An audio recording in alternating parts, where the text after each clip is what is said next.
예, 정한 시간이 되었으므로 시작하겠습니다. 안녕하세요.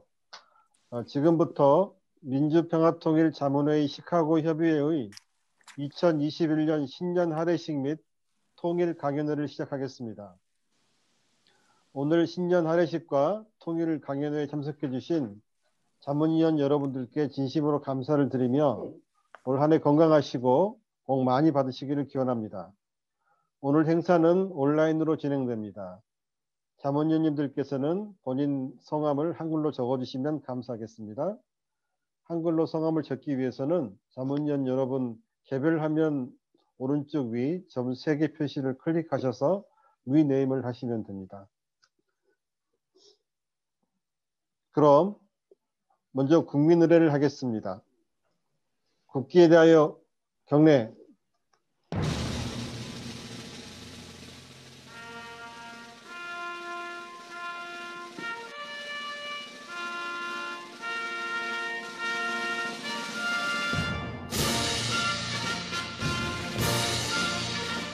나는 자랑스러운 태극기 앞에 자유롭고 정의로운 대한민국의 무궁한 영광을 위하여 충성을 다할 것을 굳게 다짐합니다.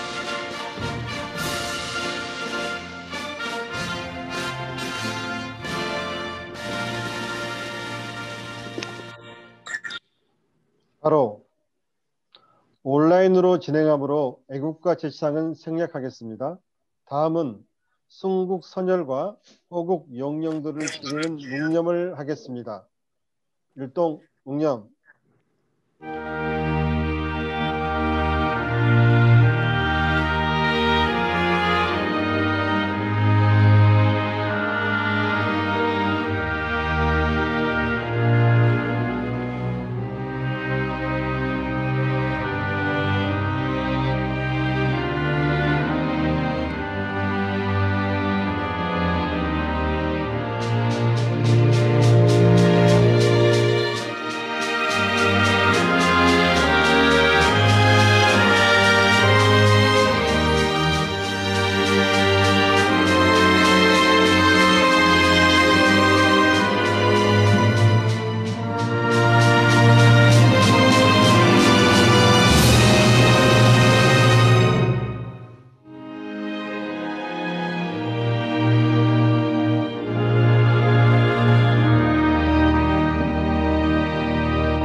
바로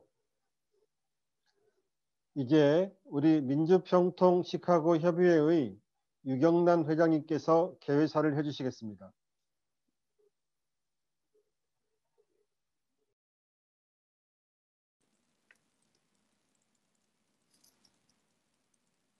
마이크를 언뮤트해 주시기 바랍니다.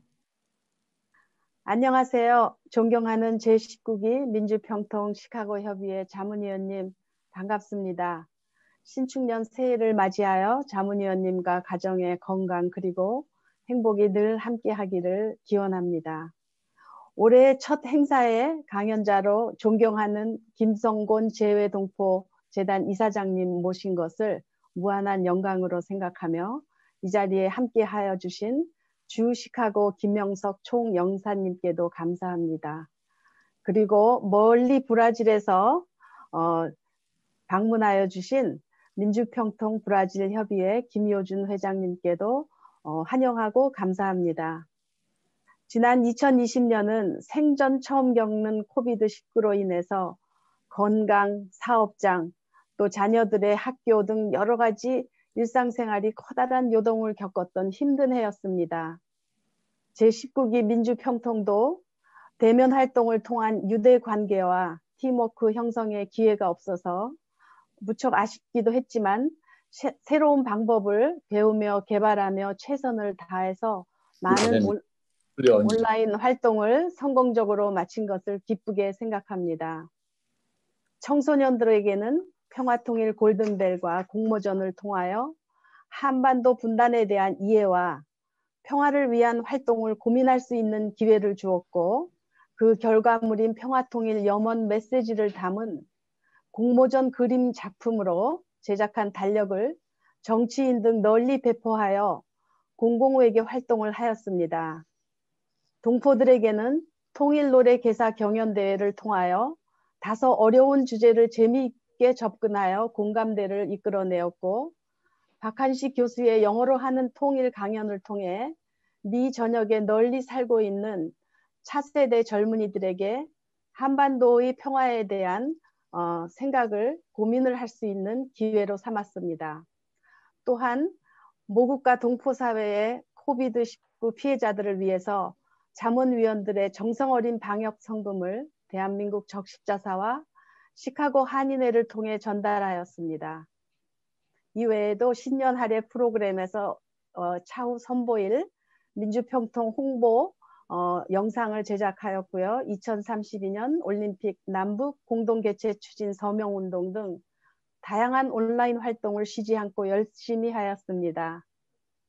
이 자리를 빌어 그동안 수고하신 임원진 그리고 함께 참여하신 위원님들에게 감사의 마음을 전합니다. 김성곤 재외동포재단 이사장님은 4선 국회의원으로서 재임 중 재외동포의 권익 증진을 위한 입법 활동과 지원 사업을 적극적으로 하신 분으로 재외동포들과는 아주 친밀하신 분입니다. 바쁘신 중에도 저희 협의회 강연 요청을 쾌히 승낙해 주셔서 깊이 감사드립니다. 오늘 강연을 통해 우리 모두 민주평통 자문위원으로서 한반도 평화 프로세스 완성을 위한 사명을 새롭게 각오하는 시간이 되기를 간절히 바랍니다. 고맙습니다. 네, 유경란 회장님, 개회사 감사합니다. 다음은 주 시카고 대한민국 총영사관의 김영석 총영사님께서 축사를 해주시겠습니다. 안녕하십니까. 김영석 주 시카고 총영사입니다. 지난 한 해 코로나19라는 어려운 환경 속에서 제19기 민주평통 시카고 협의회를 위해 많은 활동을 해오신 유경란 회장님과 여기 계신 위원님들께 깊은 감사를 드립니다. 오늘 행사가 더욱 뜻깊은 시카고 협의회가 신축년 새해의 첫 활동을 시작하는 이 자리에 김성곤 재외동포재단 이사장님을 모시고 한반도 평화 프로세스와 재외동포의 역할이라는 주제로 강연을 듣게 되었다는 것입니다. 바로 지난주 미국 신행정부가 출범한 시점에서 이번 강연은 한반도의 완전한 비핵화와 평화 프로세스 체제 정착을 위한 그간의 우리 정부의 활동과 성과를 돌아보며 새로운 대외 환경에서 맞는 전략과 방향성에 대해 고민하는 의미 있는 시간이 될 것입니다. 아울러 오늘 행사가 한반도 평화 통일에 대한 미 주류 사회와 한인 동포 사회의 지지 기반을 확대하려는 민주평통 시카고 협의회의 효과적인 공공외교 활동 계획 수립에도 도움이 되리라 생각합니다. 다시 한번 오늘 이 자리를 마련하기 위해 애쓰신 시카고 협의회 관계자분들과 강연을 위해 멀리 서울에서 바쁜 시간을 내어주신 김성곤 이사장님께 감사를 드립니다. 새해 여러분들의 가정에 항상 건강과 축복이 함께 하시기를 기원합니다. 감사합니다. 네, 김영석 총영사님 축사 대단히 감사합니다. 그럼 이제 오늘 우리 민주평통 시카고 협의회의 신년 첫 행사를 빛내줄 통일 강연회를 시작하겠습니다. 강연 제목은 한반도 평화 프로세스와 재동포의 역할입니다. 강연 시간은 약 35분 정도이고요. 이후에는 10분 정도 질의응답 시간이 있습니다. 물론 자문위원님들께서는 강의 중에도 채팅방에 질문을 올려주셔도 됩니다. 그럼 오늘 우리 강연을 해주실 강사분을 소개하겠습니다. 오늘 강연을 해주실 분은 김성곤 재외동포재단 이사장님이십니다. 김성곤 이사장님은 고려대학교를 졸업하시고 미국 템플 대학교에서 철학 박사학위를 받으셨습니다. 그리고 사선 국회의원으로서 의정활동을 통해 많은 기여를 하셨고 사단법인 평화이사장, 세계한인민주회의 수석부의장, 국회 사무총장 등을 역임하셨습니다.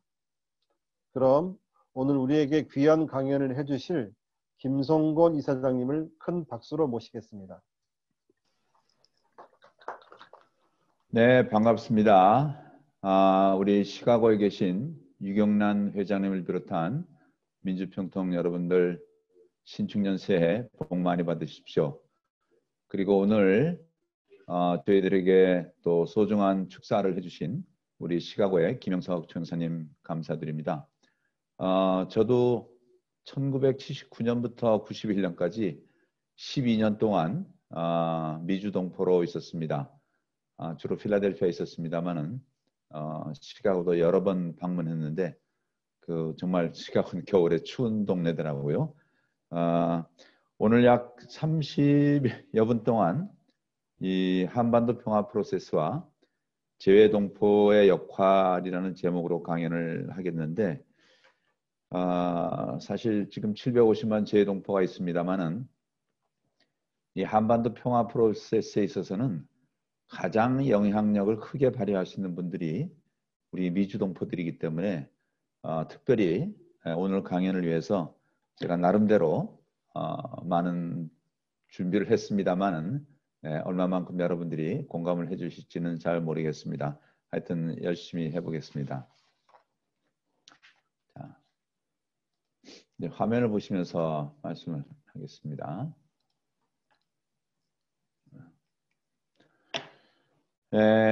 여러분은 이 사진을 다 기억하실 겁니다. 문재인 대통령이 당선되시고 얼마 있다가 세 차례 남북 정상회담이 있었는데 3차 남북 정상회담 때 이 백두산 이 정상에 올라가서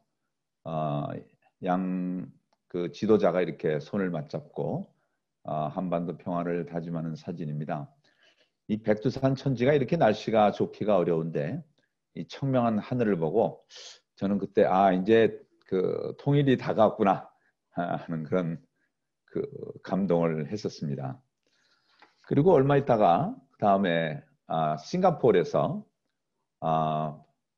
그 역사상 처음으로 북한과 미국의 정상이 최초 정상회담을 했죠. 이때까지만 해도 아마 저도 그렇고 많은 세계인들이 이제 한반도 평화는 뭐 되돌릴 수 없는 대세구나 이런 기대를 했습니다.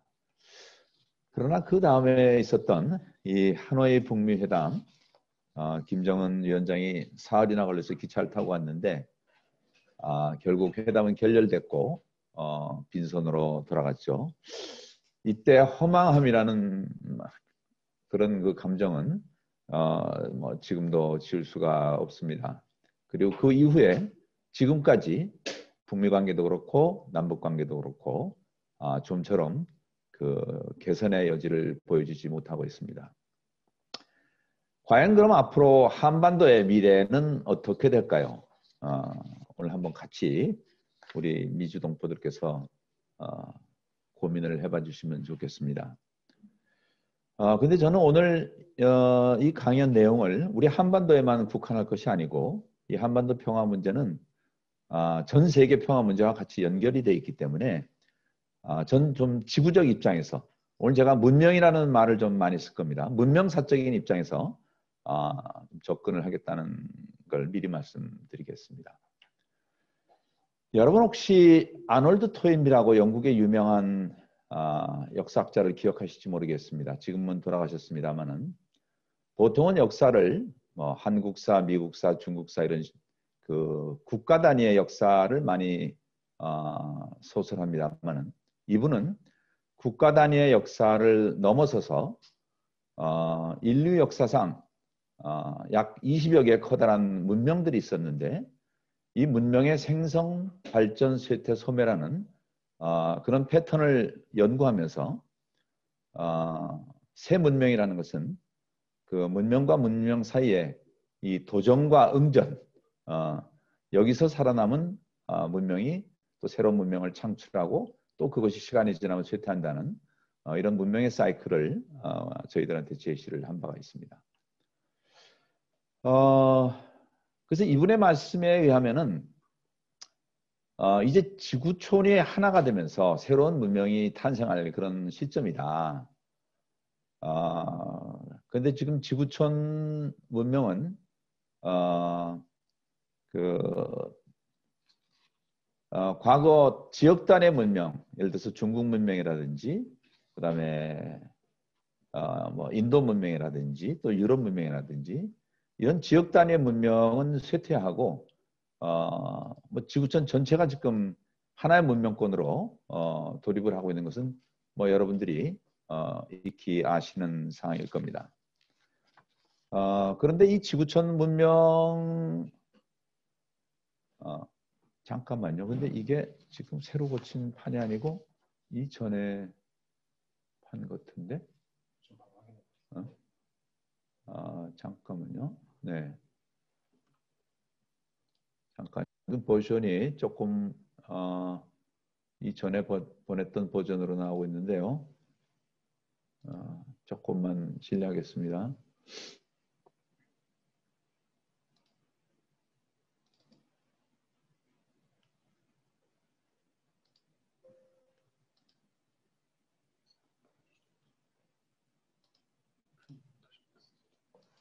아까 아침에 보낸 버전인데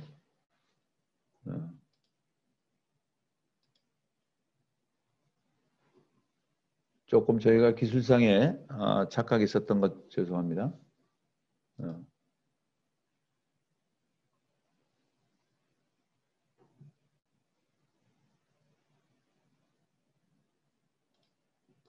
이걸로 오케이.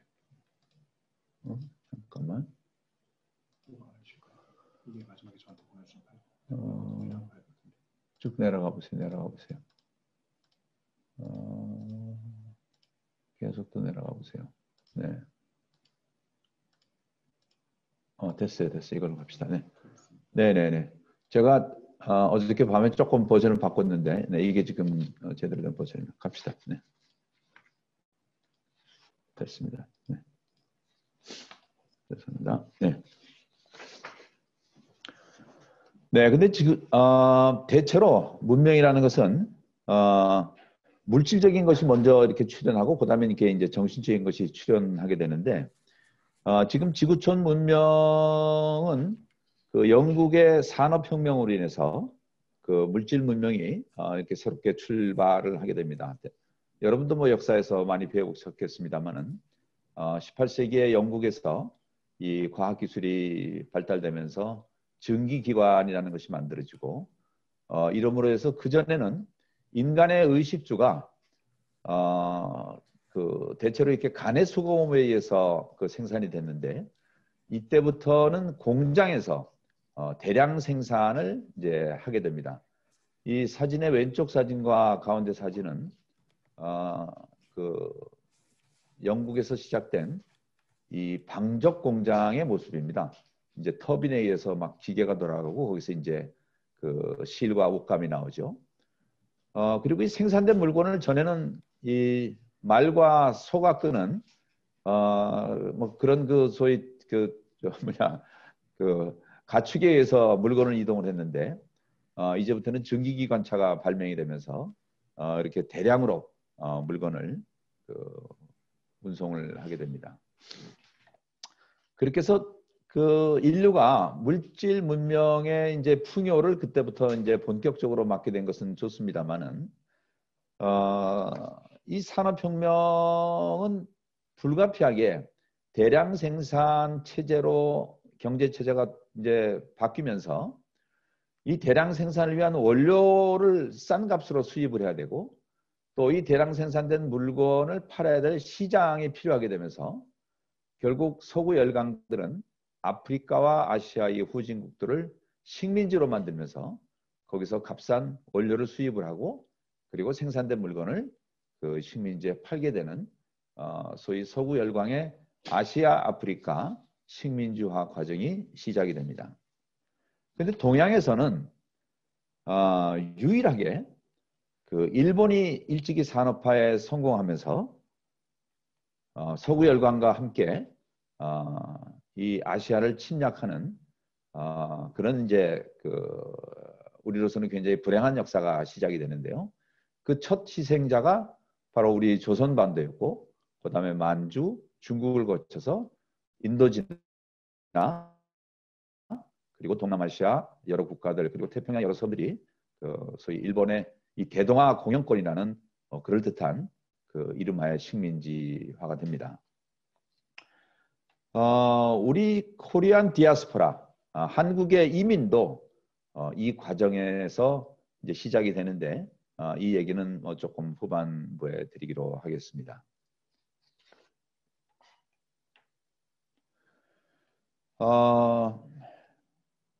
이 산업혁명은 불가피하게 자본주의라는 경제 시스템을 만들게 됐고, 이 자본주의는 사회를 자본가와 노동자라는 두 계급으로 이제 양분화하기 시작합니다. 이 왼쪽의 사진은 그 당시 유럽의 신문이 이 자본주의의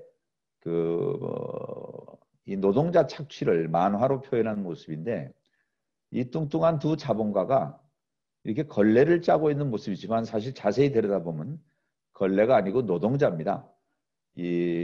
우리가 물걸레를 이렇게 쥐어짜면 물이 떨어지듯이 자본가들이 이윤을 확대하기 위해서 노동자의 임금을 착취하다 보니까 그 노동자들의 그 주머니에서 돈이 떨어집니다만은 노동자들은 저렇게 마른 걸레가 돼서 이제 비참한 그 생활을 하게 되죠. 그리고 가운데 사진과 오른쪽 사진은 싼 임금으로 물건을 생산해야지 또 물건이 많이 팔리기 때문에 싼 임금을 위해서 어린이 노동자들을 고용하게 됩니다. 오른쪽 사진은 정말 초등학교밖에 안 된 어린이들이 이 방적 공장에서 일하는 모습인데 이런 과정에서 어린이들이 많이 다치고 정말 비인간화된 그런 자본주의의 모습이 드러나면서 칼 막스라는 독일에 거주했던 유대인이죠. 이 칼 막스가 이 자본주의의 시스템은 비인간화 현상을 초래하고 있다. 그러면서 자본주의는 스스로의 모순에 의해서 언젠가는 망하게 돼 있다. 왜냐?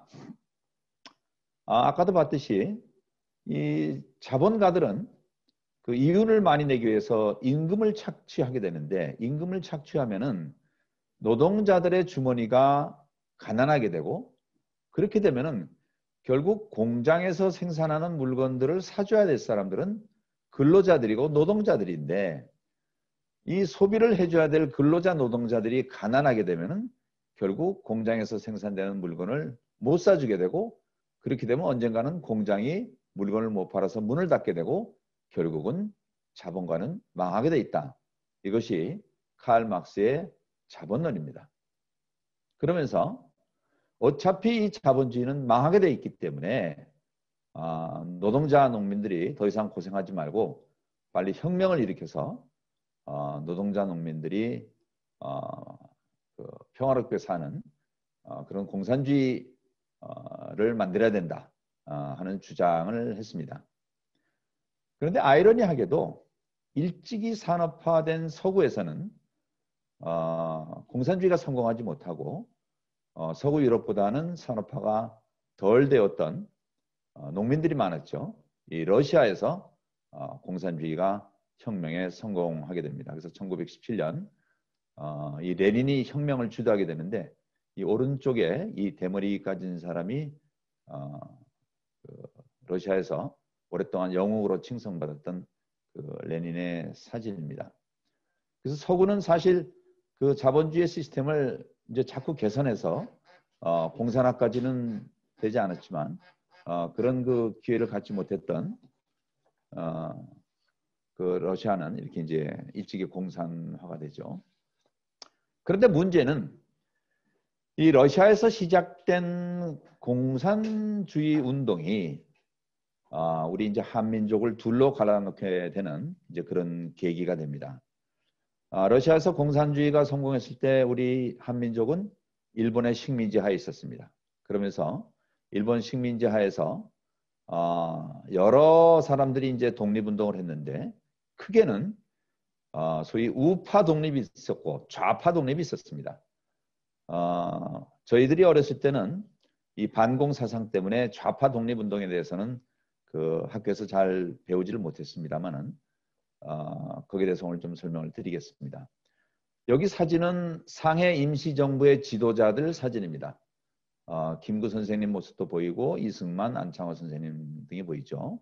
이 중에서 특히 이승만, 안창호 두 분은 미국에서 독립운동을 했던 분들이고 또 김구 선생도 주로 상해에 있었습니다만은 이분이 독립운동을 하면서 소위 짱제스 그 나중에 대만 정부를 만든 이 장개석의 지원을 받게 되고 장개석은 사실 미군의 또 지원을 받게 되죠. 그래서 상해 임시정부를 중심으로 한 이 민족주의 계열의 우파 독립운동은 그 직간접적으로 그 미국의 지원을 받고 있었습니다. 반대로 1930년대 사회주의 계열 운동이 상당히 거셌습니다. 이분들은 상해 임시정부도 인정을 하지 않습니다. 당시 임시정부가 상해만 있었던 것이 아니고 러시아에서도 있었고 북한에서도 있었고 특히 이 중에 소위 그 나중에 1948년에 북한 정부를 세운 김일성은 중국 공산당 산하에 들어가서 중국과 함께 반일 전쟁 그리고 이제 그 독립운동에 나름의 이제 역할을 하게 됩니다. 이것이 사실 그때 김일성과 같이 이제 공산주의 운동을 했던 그 군부대들이 나중 6.25 때 또 중공군의 일부 합류가 돼서 또 저희들한테 또 큰 피해를 입히는 그런 결과도 낳게 됩니다. 예. 그런데 1945년에 일본이 이제 항복을 하면서 당시 연합군인 소련과 미군 참 아이러니한 게 이 1950년 한국전쟁 때는 또 미군과 소련이 그 군사적으로 대립합니다만은 어쨌든 2차 대전 때는 소련과 미군이 연합군으로서 또 그 일본을 항복시키는 데 같이 역할을 합니다. 그러면서 미국이 이 한반도를 그 반으로 딱 잘라서 38선을 그어갖고 북쪽은 소련군이 점령해서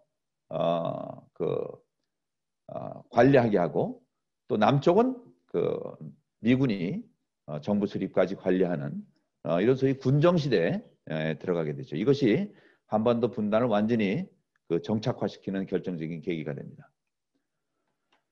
그래서 소위 이때부터 이 한반도를 가운데 두고 소위 소련과 중국과 북한은 소위 공산주의 시스템을 중심으로 한 그 북방 삼각 그리고 우리 대한민국 정부 남한과 그리고 일본 그리고 미국을 축으로 하는 소위 자본주의를 중심으로 하는 이 남방 삼각 그래서 북방 삼각과 남방 삼각의 이 동북아시아 이 냉전 구도가 적어도 1990년대까지는 계속 유지가 됩니다.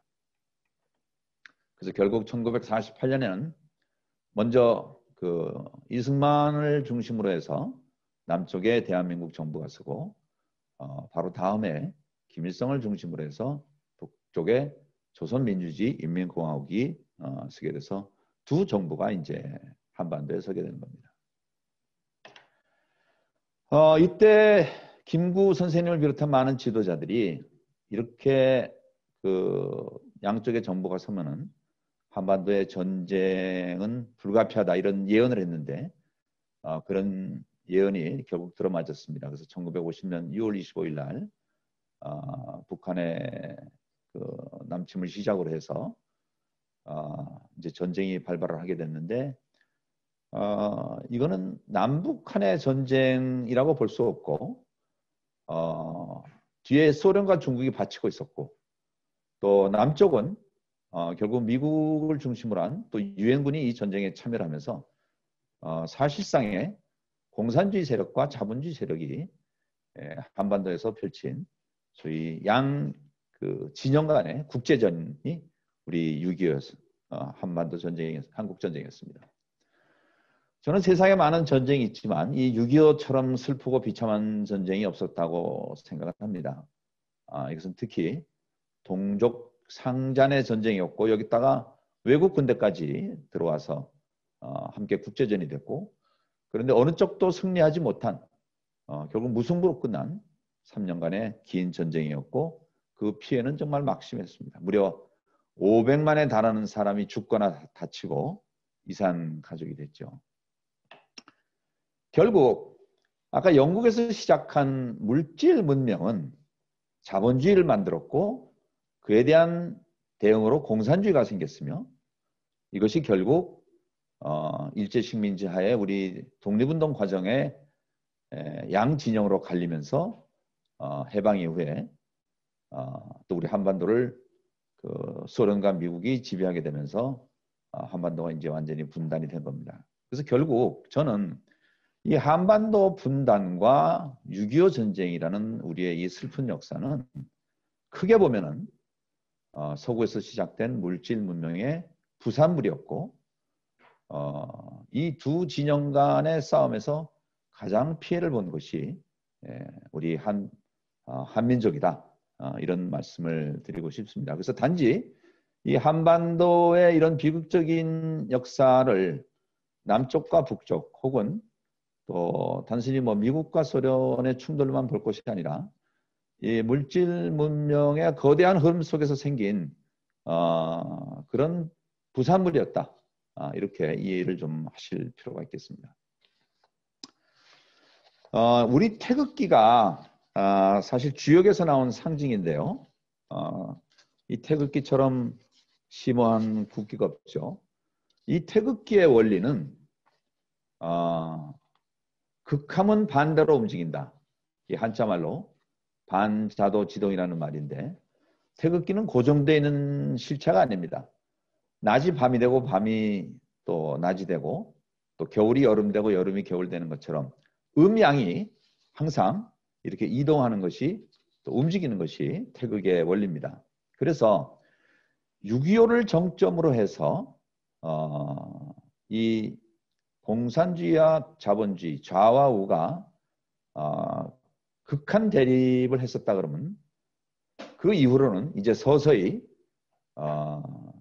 이 태극의 원리에 의해서 이 전쟁의 시대에서 이제 평화로운 시대로 서서히 이동을 하게 됩니다. 그래서 물질 문명이 서구에서 시작이 됐듯이 이 평화도 서구에서부터 이제 시작을 합니다. 소위 대땅때라고 그러죠.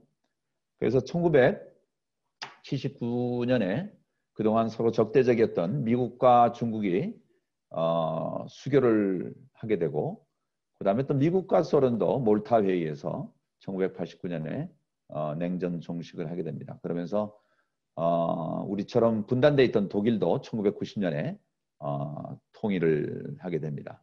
그래서 사실상 또 유럽은 특히 그 소련 나중에 동구권이 와해되면서 완전히 그 냉전 체제는 완전히까지는 아니지만 상당 부분 와해가 됩니다. 그런 중에 서울 올림픽이 있었습니다. 1988년에 이거 유치는 아마 전두환 대통령 때 시작해서 이때 노태우 대통령 때 이제 그 올림픽 시작됐는데 이 올림픽은 정말 평화 올림픽이었었고 이때 우리하고 적성국가였던 소련과 중국도 참여를 하게 되면서 우리 남쪽이 중국과 소련과 수교를 하게 되는 그런 결정적인 계기를 만들게 됩니다. 이것은 소련 그리고 중공과 수교를 하는 장면인데요. 1990년에 우리의 적성국가였던 소련과 외교관계를 수립을 하게 되고 1992년에 당시는 우리 중공이라고 불렀죠. 중국과 이제 외교관계를 수립하는 사진입니다.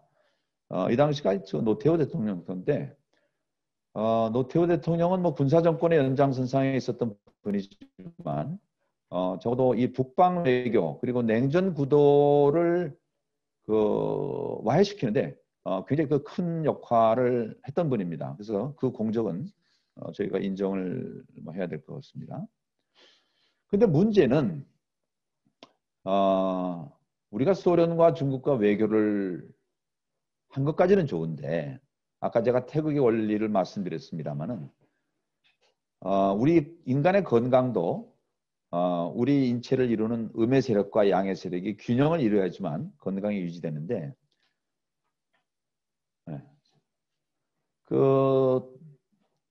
이 당시 그 교차 승인이라는 말이 있었습니다. 우리가 1991년에 북한과 남한이 유엔에 동시 가입을 하게 되죠. 그래서 그렇다고 그러면은 북한도 우리처럼 적대적 관계였던 일본과 미국과 수교를 해야지만 한반도를 둘러싼 이 국제관계 그 역학관계가 균형을 이루게 되는데 우리 남쪽만 소련, 중국과 수교를 하고 북쪽은 일본, 미국과 수교에 실패하면서 이 한반도를 둘러싼 국제관계 역학에 엄청난 그 불균형이 생깁니다.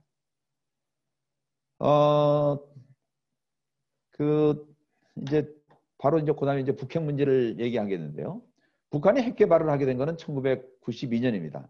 바로 이 시점은 우리가 중국과 그리고 소련과 수교를 한 직후예요. 그런데 그 방금 얘기했듯이 북한은 일본과 미국의 수교를 못하면서 그러면서 자기네와 동맹관계에 있던 소련이 결국 동맹관계를 끊고 남한과 손을 잡게 되고 그리고 또 그 늘 자기네 편이었다고 생각했던 중국마저도 그 남한과 그 수교를 하게 되면서 북한은 이때부터 굉장히 이제 안보의 불안을 느끼게 됩니다. 더구나 1991년부터 그 동구권이 몰락하게 되면서 사실상 동구의 공산당은 이제 쇠퇴를 겪게 되죠. 그러다 보니까 이제 북한이 이거 정말 세상에 그 이제 믿을 사람이 없구나.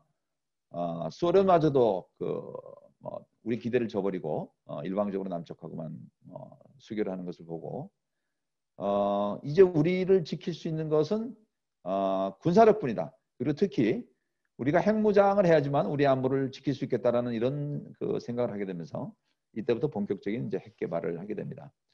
그 정세현 민주평통 전 수석부의장님도 그런 말씀을 자주 합니다만은 이 당시 북한이 미국과 수교에 성공했다고 한다면은 아마 북한은 핵 개발을 안 했을 가능성이 굉장히 높다. 근데 저도 여기에 상당히 공감을 하고 있습니다. 어쨌든 이후에 북한과 미국 간에 여러 번의 그 핵 협상이 있었습니다. 93년에 미국 북미 공동 성명이 있었고 94년에 또 제네바 기본 합의가 있었고 1999년에 또 베를린 북미 기본 합의가 있었고 또 2000년에는 뭐 워싱턴 북미 공동 커뮤니케가 있었고 그리고 마지막에는 제6자 회담이라는 거 여러분 들어보셨을 겁니다. 모두 4차례 걸친 6자 회담 끝에 마침내 2005년 9월 19일 날 공동 성명이 발표되면서 앞으로 북한은 핵을 포기하고 대신 미국은 경수로를 제공하면서 그리고 한반도 평화체제 협상에 들어간다. 이렇게 발표를 했는데 얼마 있다가 여러 가지가 또 돌발 변수들이 터지면서 결국 이 6자 회담은 실패를 하게 되고 북한은 계속 2017년까지 총 6차례 핵실험을 하게 됩니다. 그리고 급기야는 소위 미국까지 핵탄두를 싣고 날아갈 수 있는 ICBM을 대륙간 탄도탄이죠. 개발하면서 1917년 9월이었습니다. 미국이 이때부터는 정말 바짝 긴장하게 됩니다. 그래서 그 전까지는 미국이 북한이 뭐 핵을 갖고 있어도 이게 미국까지 날아오겠느냐 이런 생각을 했다가 이제 미국까지 핵탄두가 날아온 가능성이 이제 생기자 그 북한이 미국이 북한을 이제 맹공격하죠. 여러분도 기억하시겠습니다만은 그 트럼프 대통령이 우리가 갖고 있는 핵폭탄이 더 크다. 뭐 이런 그 협박을 하면서 북한과 미국 간에 서로 핵 공격을 할 듯한 그런 정말 전쟁 직전까지 가는 그 긴장 상태가 있었습니다. 그런데 천운이었는지 2018년 2월 달에 동계올림픽에 북한이 가까스로 참여하면서 이제 평화의 계기가 만들어집니다. 그리고 이어서 바로 판문점 성공을 하게 되고 세 번째 평양에서 남북 정상회담이 열리면서 아까 보셨던 그 백두산에 올라가서 양 정상이 손을 잡게 되죠. 그리고 2018년에 싱가포르에서 북한과 미국이 만나게 되면서 이렇게 서로 이제 정말 모든 사람이 박수를 받으면서 한반도 평화가 이제는 되돌리킬 수 없는 그런 대세구나 하는 이런 인상을 줬습니다. 그런데 아까도 얘기했듯이 다음해 2019년 2월 하노이에서 북미 회담이 결국 그 파장으로 끝나면서 얼마 있다가 북한의 김여정의 명령으로 우리 그 판문점 인근에 있었던 남북 연락소를 북한이 폭파시키지 않습니까? 그 이후로 지금까지 남북 관계 그리고 북미 관계는 사실상 그 꽁꽁 얼어붙은 채 좀처럼 돌파구를 찾지 못하고 있습니다. 그럼 앞으로 이 문제를 어떻게 우리가 풀어야 되겠습니까? 여기서 참고로 제가 좀 러시아 얘기를 하겠습니다. 러시아는 뭐 6.25 전쟁의 한 주체이기도 했습니다만 지금은 우리하고 수교를 하면서 오히려 북한보다는 우리 쪽하고 더 많은 지금 접촉을 교류를 하고 있습니다. 2015년 그 러시아하고 저희하고 그 수교 25주년 때 정의화 당시 국회의장과 제가 러시아를 방문한 적이 있었고 여기 그 왼쪽에 앉으신 분들은 러시아 최고 외교 전문가들입니다. 당시 박근혜 대통령 시절인데요. 네. 이때 그 러시아의 그 외교장관을 지낸 이바노프라는 분은 러시아도 북한 핵 개발은 반대하지만 북한 문제 해결을 위해서는 북한의 안보 불안을 해소해 줄 필요가 있다. 또 그 바자노프 외교 아카데미 원장은 북한 핵 개발 배경에는 대미 안보 불안이 있으므로 미국과 북한 간의 관계 개선이 북핵 문제 해결에 절대 필요하다. 그리고 이바센초프 주한 러시아 대사는 정전협정을 평화협정으로 대체하고 봉쇄가 아닌 포용, 무력 불사용, 불력 정책을 써야 한다. 러시아는 사실 중국이나 미국에 비해서는 우리 한반도하고 거리가 멀기 때문에 사실 우리 한반도에 대한 어쨌든 뭐 영토적인 그 욕심은 그렇게 뭐 많지는 않고 미국과 중국보다는 조금 더 객관적으로 얘기를 할 수 있다 이런 말씀들을 하시더라고요. 어쨌든 참고할 만한 얘기입니다. 근데 저는 여기서 어쨌든 말씀드리고 싶은 것은 개인의 행동이든 국가의 행동이든 모든 행동에는 원인이 있다는 것입니다. 북한은 왜 핵을 개발했느냐? 김정은 정권이 됐든 뭐 북한 정권이 됐든 살아남기 위해서 북한 핵을 개발했겠죠. 또 미국은 왜 북핵 포기를 그렇게 강요하는가? 이것은 미국이 그동안 만든 세계 질서를 계속 유지하고 싶어서일 겁니다.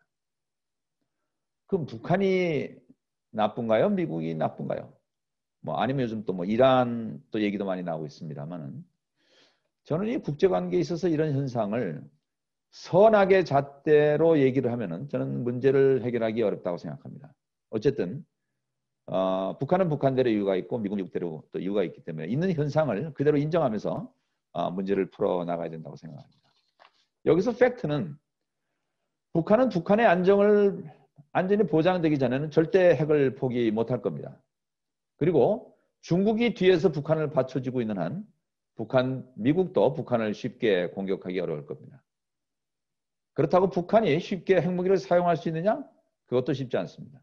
잘못했다간 자기가 자멸하게 되죠.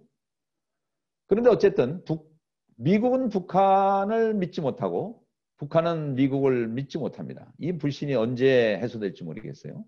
따라서 당분간 상당 기간 동안은 이 현재 그 스테이터스 코어가 계속될 겁니다.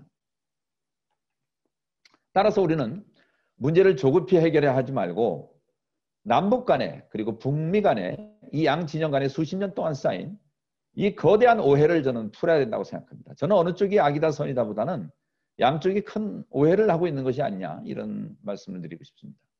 그리고 이 역할을 하는 데 있어서 정말 중요한 촉매제가 재외동포들입니다. 그래서 우리 재외동포들이 우리 한반도 평화뿐 아니라 인류 전체의 새 문명을 창조한다는 그런 각오로 큰 그림을 지금부터 그려나가 주시기를 부탁드리겠습니다. 그래서 재외동포들은 북한이나 남한 내부에 있는 사람들보다는 객관적으로 한반도 문제를 볼 수 있다고 생각합니다. 숲 안에 있으면은 전체 숲이 어떻게 생긴지 모르지만 숲 바깥에서 보면 숲 전체의 모습이 보이죠. 또한 특히 미주 동포들 얘기입니다만 북한과 남한을 동시에 방문하고 또 교류할 수 있는 그런 위치에 있습니다. 단 여기서 중요한 것은 남한과 북한 그리고 중국과 미국 어느 쪽도 미워하지 말고 양쪽을 다 살려야 된다는, 양쪽을 다 사랑하면서 보편적 형제의 기반으로 저는 평화운동, 통일운동을 해야 된다고 생각합니다. 어떤 상대를 미워하는 마음으로는 결코 이 운동은 성공할 수가 없다. 요즘 공공외교라는 말을 자주 쓰고 있는데 이제 외교는 국가만 하는 것이 아니고 민간도 다양한 방법으로 공공외교를 할 때입니다. 그러나 이제 공공외교는 특정 국가의 이익을 위해서만 하는 것이 아니고 인류 전체의 공동선을 위해서 해야 됩니다. 그러니까 우리 남한만을 위해서 하는 것도 아니고 미국만을 위해서도 하는 것도 아니고 인류 전체의 공동선을 위해서 하는 것이 공공외교의 궁극적 방향이란 말이죠.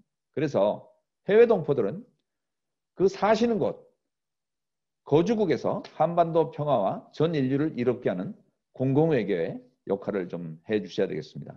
특히 미주 동포들의 역할이 중요합니다. 아까도 잠깐 얘기했습니다만은 새 문명의 탄생이 지금 필요한 시점입니다. 서구에서 시작된 물질 문명이 공산주의와 자본주의를 만들었고 이것이 6.25라는 그런 비참한 전쟁도 났습니다만은 또 한편 또 물질 문명에 또 혜택을 준 것도 사실입니다.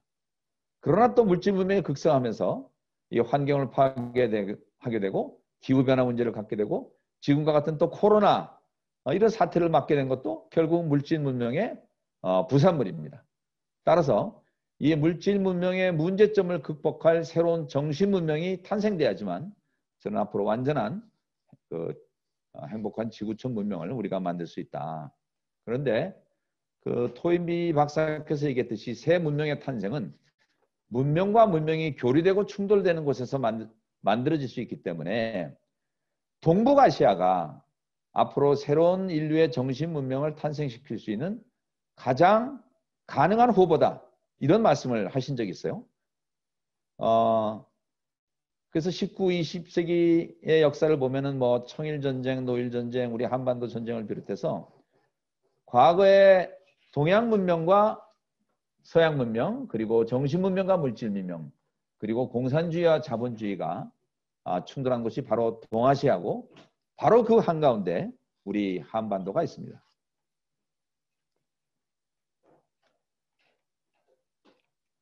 이거 왜 움직이질 않지? 잠깐만요. 가져갔는데. 네. 그래서 저는 우리 한반도에서 앞으로 인류 문명을 살려나갈 그런 새로운 문명이 창조될 수 있는 가능성이 있고 그걸 우리 한민족의 힘으로 만들어내야 되는데 바로 그 새로운 문명은 이 자본주의가 추구하는 자유 그리고 공산주의가 강조하는 평등을 조화시키는 탈이념, 인간 중심의 새 문명이어야 되고 이것은 물질 문명과 정신 문명이 조화되는 그래서 인간이 자연과 조화되는 생태적 삶을 만들어 나가야 되고 그리고 또 모든 인류가 한 형제 그리고 전 세계가 한 가족이라는 세계 시민주의로 나가는 그런 문명이어야 된다. 그런데 이 얘기를 이미 반만 년 전에 단군 할아버지께서 저희들한테 하셨어요. 단군 할아버지가 한민족 최초의 국가인 고조선을 만드시면서 홍익인간의 정신을 강조하셨는데 바로 이 홍익인간이 널리 인간을 이롭게 하라. 이것은 우리 한민족끼리만 잘 먹고 잘 사는 것이 아니라 전 인류 사회를 이롭게 하라는 소위 글로벌 시티즌십의 우리말이라고 할 수가 있습니다.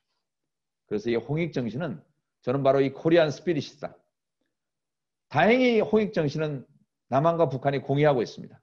북한도 이 단군 고조선을 인정을 하고 있죠.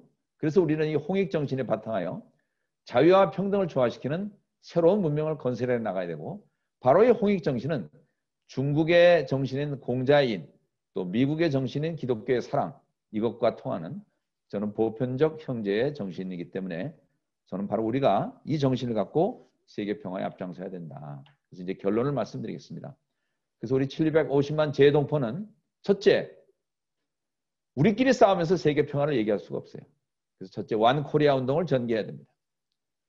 지금까지 지긋지긋하게 싸우는 진보와 보수, 이념 갈등을 극복하고, 두 번째, 우리가 전라도, 경상도 지금도 지역 간의 갈등이 있는데 이 지역 갈등을 극복하고, 세 번째, 나아가서 70년 동안 분단돼 있던 남과 북이 화합하는 이런 민족 갈등 해소에 재동포들이 앞장서셔야 된다. 저는 이것이 제2의 독립운동이라고 생각합니다. 일제시대 때 미국과 중국에서 했던 독립운동이 첫 번째 독립이었다고 하면은 이제 완전한 평화 통일을 위한 독립운동은 두 번째 독립운동으로 이 운동을 우리 재동포들이 과거에 우리 조상들처럼 해나가야 되는 것이 아닌가. 그리고 두 번째는 완 월드 운동. 세계가 우리 한국만 존재하는 것이 아니고 전 세계가 같이 살고 있기 때문에 먼저 우리가 중국과 일본 사이에서 지금 끼어 있는 상황이지만 이거를 우리가 잘 이용을 해서 한중일을 화해시켜서 동북아 공동체를 만들고, 그 다음에 중국과 미국이 지금 패권 싸움을 하고 있는데 중국과 미국도 궁극적으로 세계 평화를 위해서 서로 협력할 수 있도록 우리가 고래 싸움에 등 터지는 새우가 될 것이 아니라, 우리가 땅은 적지만 우리가 정신, 마음은 크게 가져서 이 양국을, 이 양대국을 세계 평화를 위해서 함께 손잡을 수 있도록 우리가 주선해서 노력하고, 그리고 세 번째, 지금도 중동에서는 늘 폭탄이 터지고 있는데 이 서구 기독교권과 이 이슬람권이 이 전쟁으로 이 고통받지 않도록, 우리 한반도는 지금 종교 간 평화가 그래도 비교적 잘 되고 있는 지역입니다. 그래서 사실 기독교, 유대교, 이슬람교가 결국은 다 하나의 형제 종교들인데 이렇게 싸우고 있는 것은 결코 세계 평화에 도움이 되지 않죠. 그래서 나가서 전 인류를 한 형제로 만드는데 우리 코리안들이 앞장서야 된다. 그리고 나아가서 이번 코로나 사태에서도 우리가 겪었습니다마는 이제 지구는 인간만의 것이 아니에요. 지구상에 사는 모든 생태계가 함께 건강하게 살아야지만 인간도 함께 건강하게 살 수가 있습니다. 그래서 그동안 우리가 물질 문명의 혜택을 누렸습니다마는 이 물질 문명의 폐해를 극복하고 우리의 삶의 패턴을 바꿔서 자연 친화적 삶을 삶으로 해서 지구온난화 문제를 해결하고 코로나 문제도 해결하고 하나뿐인 지구를 살리는 역할을 또 해야 됩니다. 그래서 우리가 세계에서 우리를 라고 부르는데 코리아는 고려라는 단어, 그 한자말에서 나왔습니다. 매우 아름답다는 뜻이에요. 그럼 무엇이 아름답냐? 물론 우리 삼천리 금수강산도 아름답고 또 한류의 여러 배우들의 모습도 아름답습니다만 그것보다 더 아름다운 것은 모든 인류를 사랑하라는 홍익인간의 건국이념이야말로 저는 가장 아름다운 것이다. 그래서 우리 코리안들은 그 매우 아름답다는 그 이름의 뜻에 걸맞게 거주국 국민들을 사랑하고 또 우리 모국도 사랑하고 전 인류와 생명을 사랑하는 이 대평화운동에 앞장서서 모든 세상 사람들로부터 정말 아름다운 민족이구나라는 칭찬을 받을 수 있도록 우리 재동포들께서, 특히 미주 동포들께서 역할을 해주시기를 부탁드리면서 제 강연을 마치겠습니다. 감사합니다. 조금 시간이 오바됐죠? 예, 정말 강의 잘 들었습니다. 짧은 시간 속에서 그러나 문명사적 통찰을 가지고 한국 현대사 그리고 한반도의 정세와 그리고 우리 코리안 스피릿, 홍익인간 이념에 기초한 우리 750만 재동포의 역할까지 아주 일목요연하게 잘 정리해 주셨습니다. 대단히 감사합니다. 그럼 이제 강연 내용과 관련된 질의응답 시간을 갖도록 하겠습니다. 질문이 있거나 소감을 나누고 싶은 자문위원님들께서는 말씀해 주시기 바랍니다.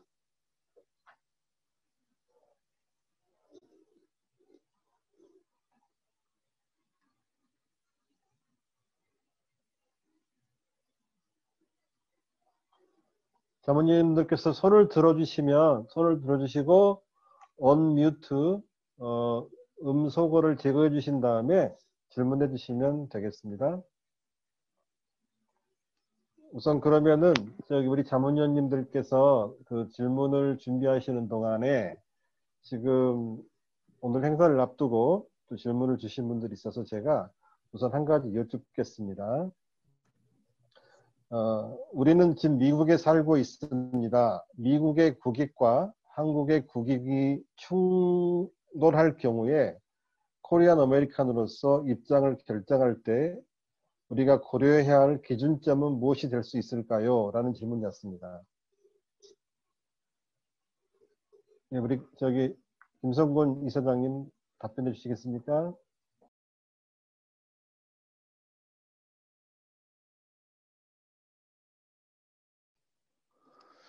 네, 아까도 얘기했지만 뭐 이상적인 얘기인지는 모르겠습니다만은 미국은 천교도 정신으로 시작한 나라 아닙니까? 결국 뭐 기독교 정신이 저는 미국의 아메리칸 스피릿이라고 생각해요.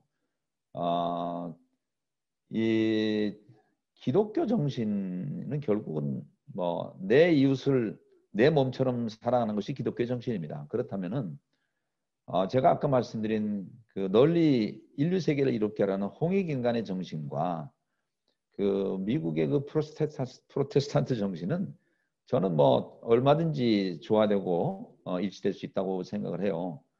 단지 이제 이런 정치적인 문제 때문에 뭐 예를 들어서 우리 한반도는 어쨌든 북한하고 좀 잘 지내야 되는데 이 북핵 문제 때문에 지금 미국이 대립하고 있기 때문에 우리가 그 중간에 끼어서 뭐 북한 편도 들기 어렵고 미국 편도 들기 어려운 지금 그런 어려운 상황에 있지 않습니까?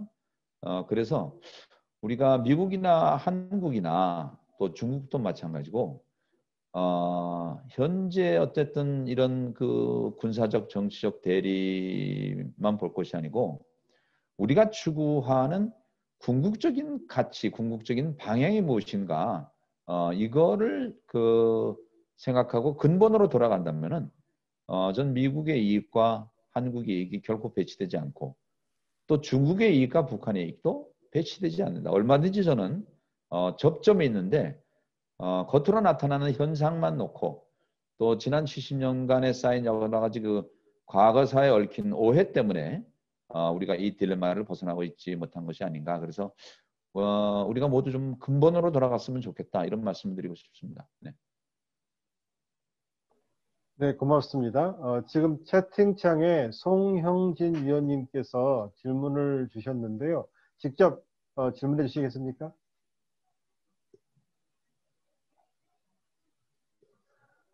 지금 제가 송형진 위원님 질문을 대신 제가 여쭙겠습니다.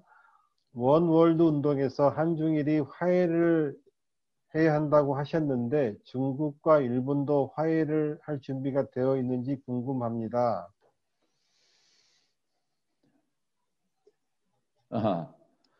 네, 저는 유럽에서 독일과 프랑스가 정말 오랫동안 앙숙이었었거든요.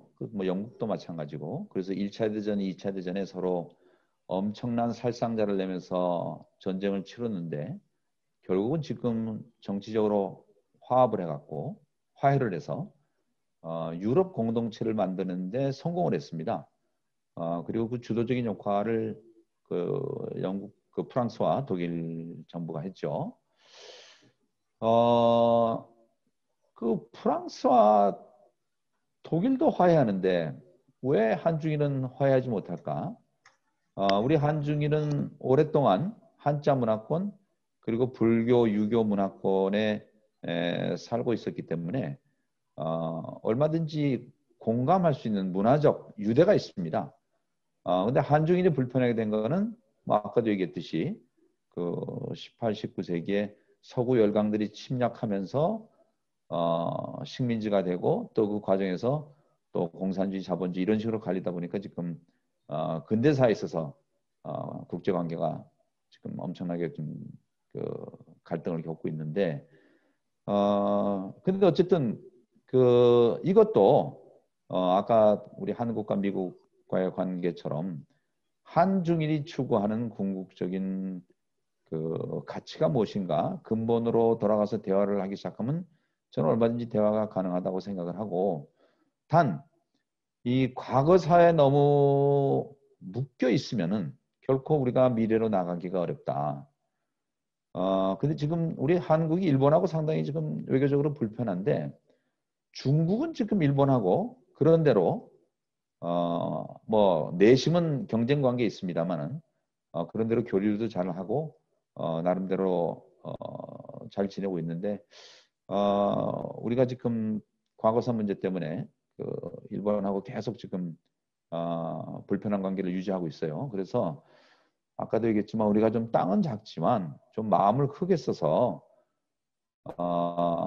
과거에 좀 불편했던 관계를 서로 좀 이해하고 용서하고 그렇게 해서 한일 관계도 좀 개선하고, 또 우리 한중일 그 협력사무소가 우리 서울에 있거든요.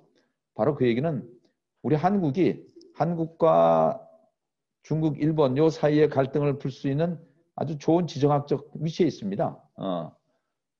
그래서 어쨌든 저는 한중일 평화와 남북 간의 관계도 결국 저는 같이 나간다고 생각을 해요. 그 독일 통일과 그 유럽 연합 만들어진 게 이 같은 시대에 같은 과정에서 일어났거든요. 그래서 남북 평화와 동북아시아 공동체 건립은 같은 과정에 있기 때문에 우리가 진정으로 남북 평화를 원한다면은 한중일 관계에 있어서도 어느 나라하고도 잘 원만하게 지내야지만 결국 한반도 평화에도 도움이 된다, 이런 말씀드리고 싶습니다. 네. 네, 답변 감사합니다. 지금 네. 우리 미네소타 정상열 위원님께서 질문을 주셨는데요. 직접 질문해 주시겠습니까? 음소거 제거하시고요. 예, 안녕하세요. 예. 네, 반갑습니다. 오늘 말씀 너무 감사합니다. 참으로 네. 이렇게 남북 관계에 대해서 많은 또 연구를 하시고 또 귀한 또 말씀 나눠주셔서 감사한데요.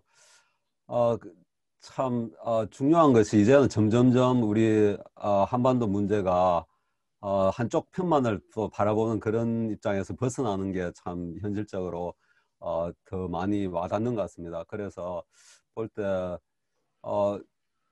이렇게 서로가 같은 상황이 있을 때는 서로가 중요하게 생각할 만한 뭔가가 있어야 될 것 같은데, 그런 공통 분모가 결국은 우리가 개성공단이라든가 이런 거 투자했을 때 북한은 그 땅이라든가 인력을 제공하면서 한국이 자본이 들어가기도 했지만 이제 앞으로 좀 더 이게 글로벌 차원에서 많은 이들의 그 스테이크가 커지게 되는 그런 상황을 어떻게 연출할 수 있는 그런 또 계획이라든가 방안 같은 거에 대해서 생각해 보셨는지요? 아까 제가 시간이 없어서 말씀을 안 드렸습니다만은 김대중 노무현 대통령 때 남북 간의 정상회담이 있었었고, 그 당시 이제 그 금강산 관광 또 개선공단 이런 것이 열리지 않았습니까? 그래서 한반도 긴장 완화에 상당히 큰 역할을 했는데, 결국은 이제 또 이명박 박근혜 대통령 들어와서 뭐 두 군데가 다 이제 폐쇄가 됐습니다. 이 폐쇄된 원인 중에는 물론 남북 간의 갈등도 있습니다. 그러나 여긴 또 가장 큰 변수가 저는 미국이라고 생각을 해요. 금강산 관광도 그렇고 개성공단도 그렇고 미국은 이거에 대해서 상당히 불편하게 생각했다는 저는 얘기를 듣고 있어요. 그래서 결국 아무리 남북 간의 관계가 개선이 돼도 이 미국이 동의하고 미국이 도와주지 않으면은 이 한반도 평화는 적어도 당분간은 굉장히 어렵다. 그래서 남북 관계 못지않게, 아니면 이것보다 더 중요한 것이 북미 간의 갈등을 푸는 것이 사실은 더 현실적으로 저는 중요하다고 생각합니다. 특히 북핵 문제가 걸려 있기 때문에. 그래서 이 북미 간의 불신, 북미 간의 오해를 어떻게 풀어야 되느냐 하는 것이 정말 숙제인데, 저는 미국 관리들을 만나면 정말 북한을 어쨌든 믿지 않고 있고, 또 북한 사람들 보면 아직도 북한, 미국을 정말 원수처럼 생각하고 있기 때문에 이 두 사이의 이 적대감을 어떻게 해소하느냐. 그 저는 여기서 정말 미주 동포들이 좀 역할을 많이 했으면 좋겠어요. 그래서 또 잘못하다가는 또 뭐 북한 편 든다, 또 미국 편 든다 이렇게 그 오해를 할 수 있기 때문에 정말 지혜롭게 북한도 좀 많이 교류를 하면서 북한에 가서는 미국을 이해시키고 또 미국 정부에는 또 우리 한반도와 또 북한의 입장을 좀 그 잘 전달을 해서 이렇게 오랫동안 적대감을 가질 이유가 없다. 결국은 북한도 번영을 원하고 미국도 번영과 평화를 원하는데 이 오랜 그 불신 때문에 이렇게 가야 되느냐. 그래서 이걸 풀 거는 물론 우리 그 대한민국 정부도 역할을 해야 되지만 이 미국에 계신 엄청나게 많은 200만 동포가 계시는데 이번에 또 뭐 그 미국 하원에 4명이나 당선되지 않았습니까? 그래서 정말 그 북미 간 화해에 이 미주 동포들이 좀 지혜로운 역할을 해주셔야 되지 않나. 근데 여기서 제가 지혜롭다는 말을 강조하는 것은 이게 또 잘못하면은 저 사람 뭐 빨갱이다. 아니면 저 사람은 뭐 미국 스파이다. 이런 오해를 받을 수 있기 때문에 정말 조심스럽게 그리고 정말 좀 지혜롭게 접근해야 되는 것이 아닌가 이런 말씀을 드리고 싶습니다. 네, 감사합니다. 좀 더 글로벌이라서 저는 또 미국을 좀 더 벗어나서 네. 세계적 연대를 또 생각해 봤거든요. 그래서 어떤 네네. 모임이 있는데 가보니까 한반도 문제에 대해서 요즘같이 이렇게 인터넷으로 연결되니까 전 세계에 있는 분들이 다 같이 모이는 겁니다. 그래서 네네. 예를 들어서 카자흐스탄이라든가 우리 그쪽에 구소련 지역에 있던 분들도 합하면 15만 명이 되는데 그분들까지도 합해서 같이 하면 750만 저해동포 중에서 다 같이 연결되는, 그러니까 미주뿐만 아니라 세계가 같이, 물론 그중에서 아마 리더십은 미국이 가질 수 있을 것 같고요. 그렇지만 같이 한다는 게 참 의미가 큰 것 같습니다. 네, 너무 감사합니다. 중요합니다. 사실 지금 뭐 미국에 계신 분들에게 얘기하기 때문에 제가 미국의 역할을 강조했습니다만은 제1동포도 그렇고 제중동포 또 우리 러시아에 있는 러시아 동포들 이분들이 다 같이 협력을 해야 돼요. 그래서 사실 한반도 평화는 한반도를 둘러싸고 있는 그 일본, 미국, 중국, 러시아 이 4강이 같이 노력을 해줘야지만 이게 가능합니다. 네, 감사합니다. 예, 시간 관계상 한 가지 질문만 더 여쭙도록 하고요. 지금 와 있는 질문 중에 하나가 방금 그 답변하신 내용과도 같은 맥락인데요. 제가 읽겠습니다. 지난주에 미국에서 바이든 정부가 들어섰습니다. 선거 기간 중 바이든 대통령은 트럼프 전 대통령과 김정은 위원장의 이른바 탑다운 방식의 정상회담에 비판적이었습니다. 그리고 바이든 정부 관계자들의 북한 인권에 대한 인식과 접근법이 과거와는 다른 것으로 이해합니다. 이제 막 출범해서 아직 조심스럽긴 하지만 바이든 정부의 대북 및 한반도 정책은 어떻게 될 것으로 전망하시나요?